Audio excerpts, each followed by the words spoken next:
অবুঝ পাড়ার বাড়ি। লেখিকা হুমায়রা। পর্ব 10। বিয়ের বেশ কিছু মাস পর সাদিকের দাদাবাড়ি যাওয়ার সৌভাগ্য হল অহনার। গেল ফরিদা, খলিল সাহেব আর অহনা। সাদিকের যাওয়ার কথা 2 দিন পর। সবাই যাওয়ার একটাই কারণ, সাদিকের দাদি অসুস্থ। এই সময় নাতবউকে দেখতে চেয়েছেন। না হলে ফরিদা কখনোই অহনাকে নিয়ে যেত না। অহনা এত কিছু জানত না। ওর ধারণা মতে সব এখন ঠিক। বিরাট এই ভুল ধারণা ভাঙল গ্রামে পৌঁছানোর পর। সবাই বিরক্ত আর বেজার মুখে গ্রহণ করল ওকে। বিশেষ করে সাদিকের কাজিনরা। ওকে দেখেই মুখ ফিরিয়ে চলে গেল। বেশ মন খারাপ হল তার। চুপচাপ থাকার কারণে ওর নিজের কাজিনদের সাথেও তেমন ভালো সম্পর্ক না। সবাই আড্ডা দিলে ওকে সেখানে কখনো নিতেই চাইত না। বলতো অহনা গেলেই পরিবেশ ভারী হয়ে যায়। আবার ঘুরতেও নিয়ে যেত না। নিজে কখনো এমন প্রাণখোলা হাসি হাসে না, জন্য আড্ডার মাঝে সবার প্রাণখোলা হাসি দেখতে তার দারুণ লাগে। সবাই কত মিল দিয়েই না থাকে। এ বাড়ির সকলে ঠিক তেমনি প্রাণোচ্ছল, দুরন্ত। অহনা দূর থেকে মুগ্ধ হয়ে দেখে তাদের। সিদ্দিকার কথায় 2-3 বার ওদের সাথে গিয়ে বসেছিল। আগ্রহ ছিল মিশে যাওয়ার। কেউ এগিয়ে আসলে হয়তো চেষ্টা করতে পারত, কিন্তু ওরা কেউ ওকে সহ্যই করতে পারে না। অহনা ওদের সাথে বসতেই তাদের আলোচনায় ভাটা পড়ে। সবাই অস্বস্তি নিয়ে একে অপরের মুখ চাওয়াচাওয়ি করে। সব বুঝতে পারে অহনা। উঠে চলে যায় বড়দের কাছে, আর না হলে রান্নাবান্নায় সাহায্য করে। ইয়াং জেনারেশনের সকলে ঘুরতে যাবে। বেশ ঘটা করে প্ল্যান করা হলো। ওদের যাওয়ার আসল কারণটা অহনা জেনেছে। মৌলির মন ভালো করতে যাবে সকলে। কারও মন খারাপের জন্য এত মানুষ উদ্বিগ্ন হয়ে যায় সেটা জানা ছিল না তার। তাই যখন সিদ্দিকা ওদের সাথে যেতে বলল তখন বেশ আগ্রহ নিয়ে রাজি হল। ইচ্ছা ছিল দেখার যে কিভাবে মন ভালো করে। তার সাথে যে এমন হবে না সেটা ও জানে। তাই দেখতে চাইল মন দিয়ে। এই আগ্রহ যে চুপচাপ থাকা অহনার জন্য এক বিরাট শিক্ষা যে হয়ে যাবে তা তার কল্পনাতেও আসেনি। অহনার সাথে যাওয়ায় সবাই মুখ ভার করে গেল। বড়দের জন্য না চাইতেও যেতেই হল। তবে ডেস্টিনেশন বদলাল। সিদ্ধান্ত হল এমনিতেই গাড়িতে ঘুরবে আর টিস্টলে সবাই মিলে চা খাবে। একসময় অহনার বাবা খুব চা খেতেন। তার সাথে অহনাও খেত। বাবা চলে যাওয়ায় এই শখটা বাদ দিতে হয়েছে। আজ চা খাওয়ার কথা শুনে মনে মনে খুব খুশি হল। ইচ্ছে তো হচ্ছিল 2 কাপ চা খাওয়ার। কিন্তু এদের সামনে বলতে লজ্জা করবে জন্য সিদ্ধান্ত নিল 1 কাপই খাবে। বড় গাড়িতে উঠে সবাই হৈ হৈ করতে করতে পুরো রাস্তা গেল। অহনা নামক প্রাণীকে সম্পূর্ণ অবজ্ঞা করাই ছিল ওদের প্রধান উদ্দেশ্য। রাত হয়ে যাওয়ায় গাড়ি থামাল শুনশান এক চায়ের দোকানের সামনে। এক মহিলার দোকান সেটা। পাশেই এক বড় ছাউনি আছে। ওখানে বসেই চায়ের অর্ডার দেয়া হল। এদের মধ্যে সবার বড় নিধি। সবার মধ্যে একমাত্র নিধিই ছিল নিষ্ক্রিয়। অহনার প্রতি না ভালো লাগা আছে আর না বিদ্বেষ আছে। সবার পছন্দের চা যখন জিজ্ঞাসা করা হচ্ছিল তখন অহনাকে জিজ্ঞাসা করার প্রয়োজন মনে করে বলল, অহনা চা খাবে? নিধি সাদিকের সমবয়সী হওয়ায় অহনাকে নাম ধরেই ডাকল। অহনা দুধ চা খুব পছন্দ করে অনেকক্ষণ নিজের মনে মনে প্র্যাকটিস করে দুধ চা বলতে চেয়েছিল, তার আগেই মৌলি মুখ বেঁকিয়ে বলল, ছেলেদের মাথা খেতে বলো আপু, খুব সুন্দর করে খেয়ে ফেলবে। সবাই উচ্চশব্দে হেসে উঠল। সবার কাছে এটা বিরাট মজা ছিল। অহনার মুখ তেতো হয়ে গেল। চা খাওয়ার ইচ্ছা চিরজীবনের মতো বাতিল হলো বলেই মনে হল। খাবে না বলতে চাইল, কিন্তু তার আগেই সায়রা টিটকারি দিয়ে বলল, তোরা সবাই সাবধানে থাকিস। বলা যায় না, সাদিক ভাইয়ের থেকে মন উঠে গেলে তোদের পিছে লাগতে পারে। ছেলেদের উদ্দেশ্য ছিল কথাগুলো। এবারেও একে অপরের গায়ে পড়ে হেসে উঠল সকলে। লজ্জায় অপমানে মাটিতে মিশে যেতে মন চাইল অহনার। নিধি ধমক দিয়ে বলল, তোরা চুপ করবি? চাপা স্বরে হেসে উঠল সকলে। অহনা একটু দূরে গিয়ে বসল। এই ঘটনার পর না চা খেতে চাইল আর না কেউ একবার জিজ্ঞাসা করল। সময় গড়িয়ে যেতেই মৌলি হঠাৎ কেসে উঠল। শ্বাস আটকে আটকে আসতে লাগল তার। সবাই বিচলিত হল খুব। অহনা ভয় পেয়ে দাঁড়িয়ে গেল।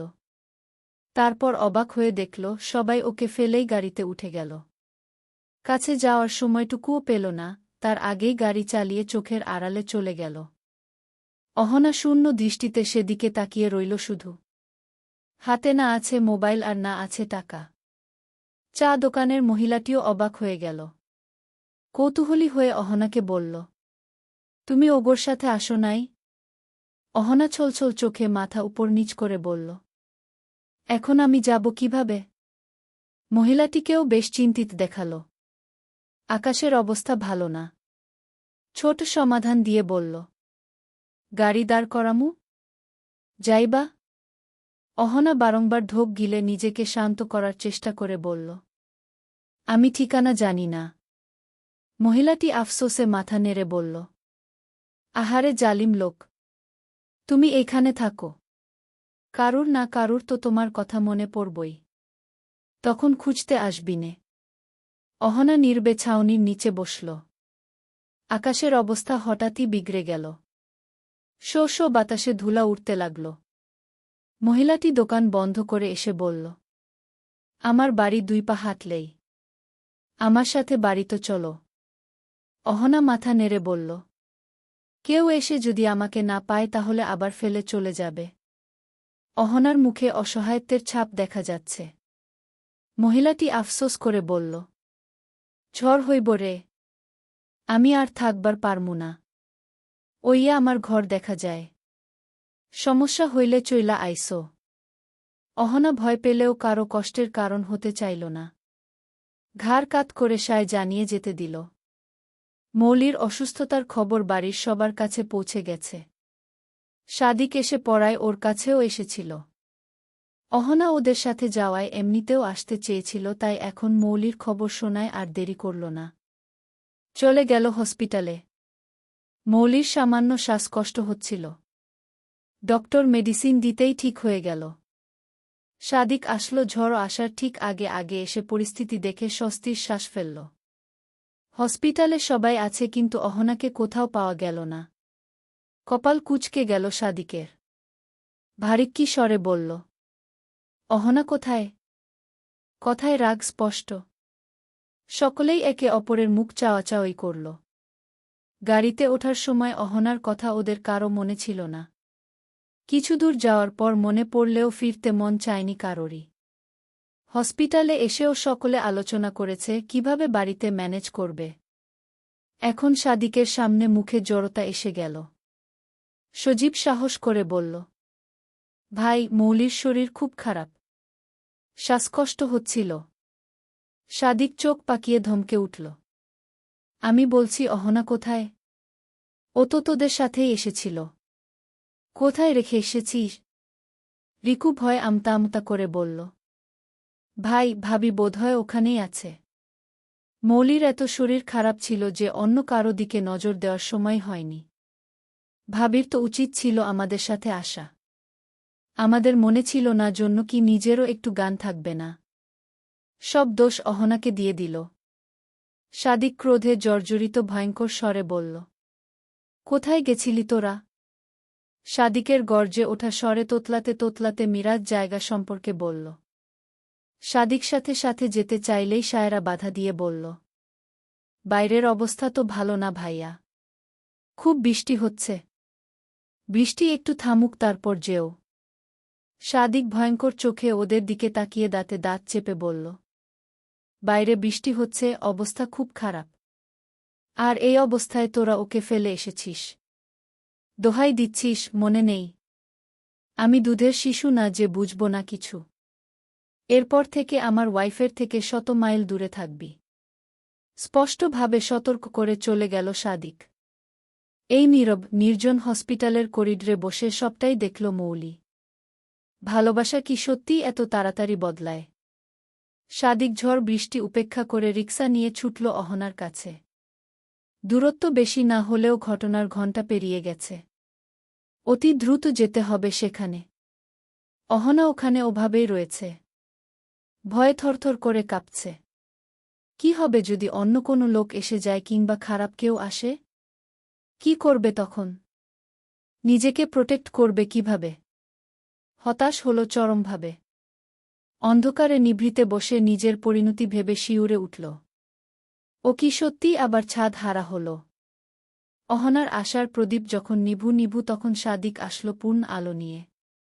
তাকে দেখে ঝরঝর করে কেঁদে ফেলল অহনা। সাদিকের ভেজা শরীর আঁকড়ে বাচ্চাদের মতো হাউমাউ করে কেঁদে উঠল। আগলে ধরে রাখল সাদিক।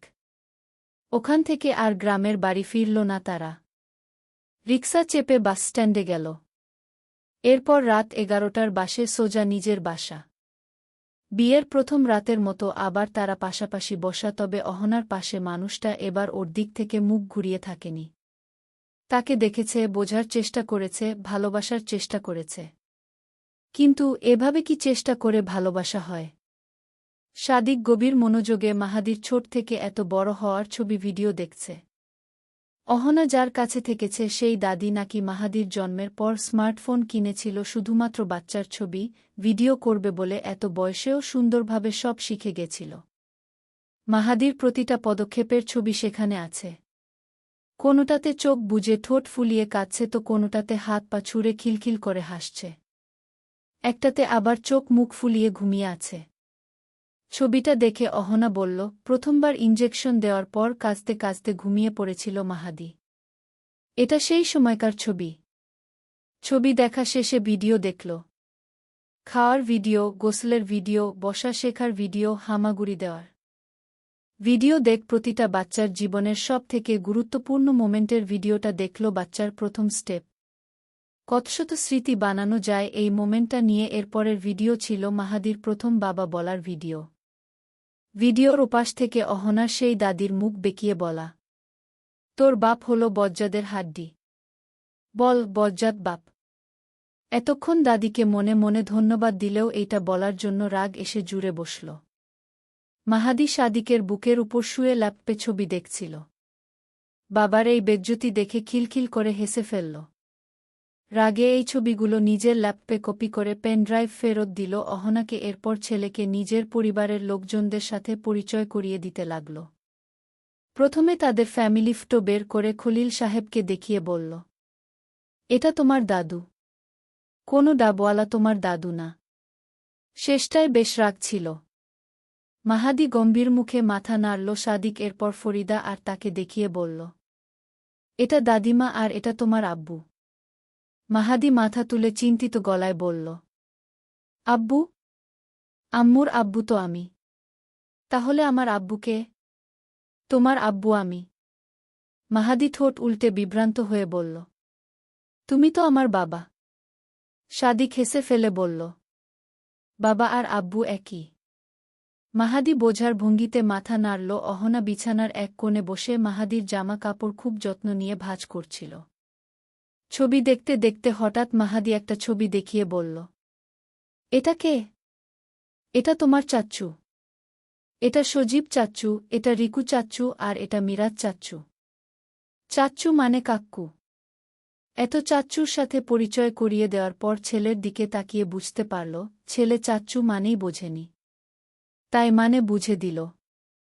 মাহাদি বিস্মিয় হয়ে বলল, এত কাকু? হুম। আর অনেক ফুপু আছে। শায়রা ফুপু, নিধি ফুপু আর মৌলি ফুপু। মৌলি নাম শুনেই তাকালো সাদিকের দিকে। সাদিক মনোযোগ দিয়ে ছেলেকে ফুপুদের সাথে পরিচয় করিয়ে দিচ্ছে। অহনার কপাল কুঁচকে গেল। সম্পর্ক শেখালে এমন ভুলভাল সম্পর্ক কেন শেখাচ্ছে? মৌলি ওর কোন জনমের ফুপু হল? হঠাৎ মাহাদি উত্তেজিত হয়ে বলল, তোমার হাতে এটা আছে, আম্মুর হাতে নেই কেন? ওর দৃষ্টি সাদিকের হাতের হীরার আংটির দিকে। সাদিক হালকা হেসে বলল, তোমার আম্মুর আমার দেওয়া জিনিস পছন্দ না, তাই ফেলে দিয়েছে। মাহাদি অভিযোগ নিয়ে মায়ের দিকে তাকাল। বাবার দেওয়া জিনিস ফেলে দিয়েছে কেন? অহনা তাকাল সাদিকের হাতের দিকে। আর ঠিক তক্ষুনি কিছু মনে পড়ে গেল। প্রথম বিবাহবার্ষিকীতে কাপল রিং উপহার দিয়েছিল তাকে। এটা কি সেই রিং? ডিজাইন মনে পড়ছে না কেন? এটা কি তবে বাগদানের আংটি না? পিঠ বেঁকিয়ে ল্যাপটপে ছবিটা দেখতে চাইল। সাদিক বুঝে ল্যাপটপ ওর দিকে সরিয়ে দিল। ছবি দেখেই হকচকিয়ে গেল সে। এটা তো সেই ছবি। তার আর সাদিকের এই মুহূর্তের ছবি। তার আংটিটা তো ওই বাড়িতেই রয়ে এসেছে। তাহলে সাদিকের এনগেজমেন্ট রিং কোথায় গেল? বিভ্রান্ত নিয়ে সাদিকের দিকে তাকাই ভ্রু নাচাল সে। এর মানে পরিষ্কার, নিজের মতো কথা ভেবে নিলে এমনই হয়। এই নিজের মতো কথা ভেবে নেওয়ার জন্য সাদিকের থেকে কত কথাই না শুনেছে সে। গর্দভ, ডাল, নির্বোধ আরও সুন্দর সুন্দর কথাবার্তা বলেছে তাকে। হকচকিয়ে মাহাদিকে কোলে বসিয়ে আস্তে করে বলল, আব্বু, ঔষধ খেতে হবে। খাবার আনব? মাহাদির খেতে মন চাচ্ছে না। তাই বেজার মুখে ঘাড় কাত করে হাতের বৃদ্ধাঙ্গুলি আর তর্জনী অল্প ফাঁকা করে বলল, এইটুকু? বেশি না। অহনা মৃদু হেসে খাবার আনতে গেল। মাহাদির জন্য বানিয়েছে কর্ন স্যুপ। ভুট্টা, মাখন, ময়দা, পানি, লবণ আর সামান্য মরিচ দিয়ে। একটুখানি মুখে দিতেই মাহাদি চিৎকার করে উঠল, ঝাল, ঝাল। অহনা বিচলিত হয়ে উঠল। ঝাল তো অল্প দিয়েছি। সাদিক কপাল কুঁচকে মাহাদির মুখ চেক করে বলল, মুখ ছিলে গেছে মনে হচ্ছে। অহনার মুখ ফ্যাকাশে হয়ে গেল। কিছুক্ষণ থম মেরে বসে রইল। তারপর মাহাদিকে কোলে বসিয়ে আস্তে করে বলল, দুধ আনি আব্বু? দুধ খেলে ঝাল লাগবে না। মাহাদি মাথা নেড়ে বলল, খাবো না। একটু খাও। খাবো না। বলতে বলতে কেঁদে ফেলল মাহাদি। অহনা সাদিক দুজনেই বিচলিত হল। অহনা চিন্তিত স্বরে বলল, কি হয়েছে বাবা? আম্মু, ব্যথা। ব্যথা অনেকক্ষণ হলই হচ্ছিল তার। এতক্ষণ সহ্য করলেও মায়ের আদর পেয়ে আর ঢেকে রাখতে পারল না। ফোপাতে ফোপাতে হাত পা দেখাতে লাগল। অহনা মাহাদিকে শক্ত করে জড়িয়ে ধরে চোখ মুখ শক্ত করে বসে রইল। সাদিক চিন্তিত স্বরে বলল, কি হয়েছে? অহনা উত্তর না দিয়ে কাপা গলায় বলল, ওকে একটু রাখবেন? আমি দুধ গরম করে আনছি। সাদিক মাথা নেড়ে মাহাদিকে কোলে নিয়ে পুরো ঘর পায়চারি করল। নানান কথা বলে ব্যথা থেকে মন ঘুরানোর চেষ্টা করল। অহনা দুধ নিয়ে এসে জোর করে খাওয়ালো ছেলেকে। এরপর মেডিসিন বের করল খাওয়ানোর জন্য। ওর মেডিসিন দেখে বিস্মিত হল সাদিক। এত মেডিসিন সব মাহাদির? অহনা উত্তর না দিয়ে নিজের কাজ করতে লাগল। সাদিক চোয়াল শক্ত করে অহনার হাত চেপে রাগী গলায় বলল, কিছু বলছো না কেন? কি লুকাচ্ছ তুমি? অহনা চোখ নিচু করে আস্তে করে বলল, কাল বলবো, আজ না। অহনার চোখ মুখের অবস্থা দেখে অজানা আতঙ্কে বুক কেঁপে উঠল সাদিকের। আর প্রশ্ন করার সাহস করে উঠল না। ওষুধ খাওয়ায় কিছুটা আরাম হল মাহাদির। আরাম হতেই বাবার কোলে ঘুমিয়ে পড়ল। বিছানায় ওকে মাঝে শুয়ে পাশে শুয়ে পড়ল সাদিক। অহনা সরে যেতে চাইলে চোখ গরম করে শুতে ইশারা করে চোখ বুজল। অহনা চুপচাপ শুয়ে পড়ল। ঘুম তো তার এমনিতেও হবে না। চলবে।